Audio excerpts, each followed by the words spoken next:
Hello દોસ્તો, નમસ્તે.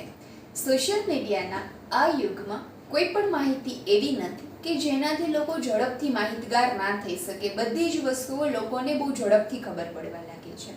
તો છેલ્લા ઘણા સમયથી આઈપીઓ આવી રહ્યા છે. સોશિયલ મીડિયા થ્રુ લોકોને વારે વારે આઈપીઓ એવી ટર્મિનોલોજી ધ્યાનમાં આવે છે. ઘણા બધા લોકો અમને સવાલ કરે છે કે આઈપીઓ શું છે. તો તમારા આ કન્ફ્યુઝનને દૂર કરવા માટે જ હું આ વિડીયો લઈને આવી રહી છું, જેના થ્રુ તમને આઈપીઓ વિશે સિમ્પલ ભાષામાં બહુ જ સરળ રીતે શું છે એનો ખ્યાલ આવી જશે.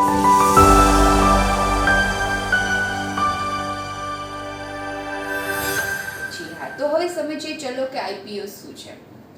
આઈપીઓ છે તે ઇન્વેસ્ટમેન્ટ માટેનો વેરી શોર્ટ ટર્મ કેટેગરીનું એક ઇન્વેસ્ટમેન્ટનો સોર્સ છે, જેમાં તમે મિનિમમ 15,000થી ઇન્વેસ્ટમેન્ટ કરી શકો છો. હવે આઈપીઓ આવે છે કેવી રીતે?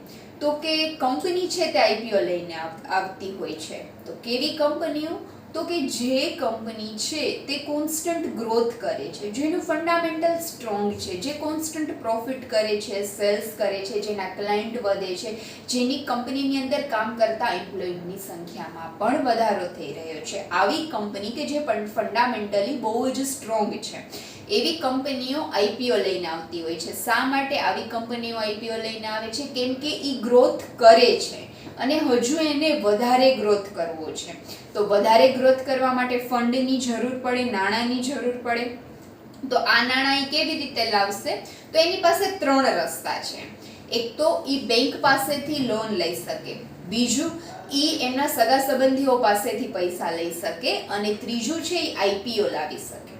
હવે એ બેંક પાસેથી લોન લેશે તો એને બહુ બધું ઇન્ટરેસ્ટ પે કરવું પડે છે, કારણ કે આ કંપની છે તે ગ્રોથ કરે છે બહુ સારા લેવલે, હજુ વધારે ગ્રોથ કરવો છે તો એને કરોડોમાં નાણાંની જરૂર હોય છે. તો આટલી મોટી લોન લે તો એ પ્રમાણે એને ઇન્ટરેસ્ટ પણ વધારે પે કરવું પડે.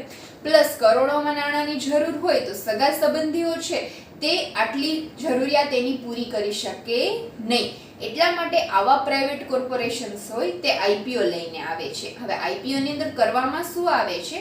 તો કે આવા પ્રાઇવેટ કોર્પોરેશન કંપનીના પ્રમોટર્સ, કંપનીના માલિકો કે જેનો કંપનીમાં જે તે હિસ્સો રહેલો છે, એ હિસ્સામાંથી અમુક ટકા હિસ્સો એ જાહેર જનતાને આપે છે, જેથી કરી અને જાહેર જનતા એના બદલામાં ફંડ કંપનીને આપે છે. આ હિસ્સો એ શેર સ્વરૂપે આપે છે. અને જ્યારે આ પ્રોસેસ કરવામાં આવે છે અને આ પ્રોસેસ બાદ પહેલી વખત કંપની જ્યારે શેર બજારની અંદર લિસ્ટેડ થાય છે તો તેને આઈપીઓ કહેવામાં આવે છે.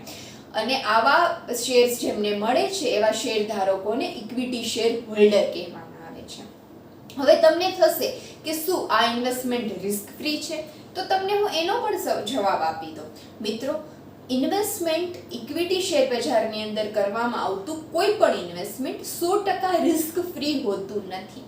પણ જો તમે તમારા ફાઇનાન્શિયલ એડવાઇઝર્સ, જેમ કે અમારી પાસેથી કે તમારા કોઈ પણ ફાઇનાન્શિયલ એડવાઇઝર્સ છે, એમની સલાહથી જો તમે આઈપીઓ છે અથવા તો ઇક્વિટીનું કોઈ પણ રોકાણ છે એમાં રોકાણ કરશો તો તમારું રિસ્કનો રેશિયો છે એ ઘણો ઘટી જશે, રિસ્ક ઘણું ઓછું થઈ જશે.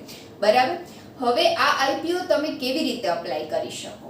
તો આ આઈપીઓ અપ્લાય કરવા માટે સૌપ્રથમ તમારે ડીમેટ અકાઉન્ટની જરૂર પડે.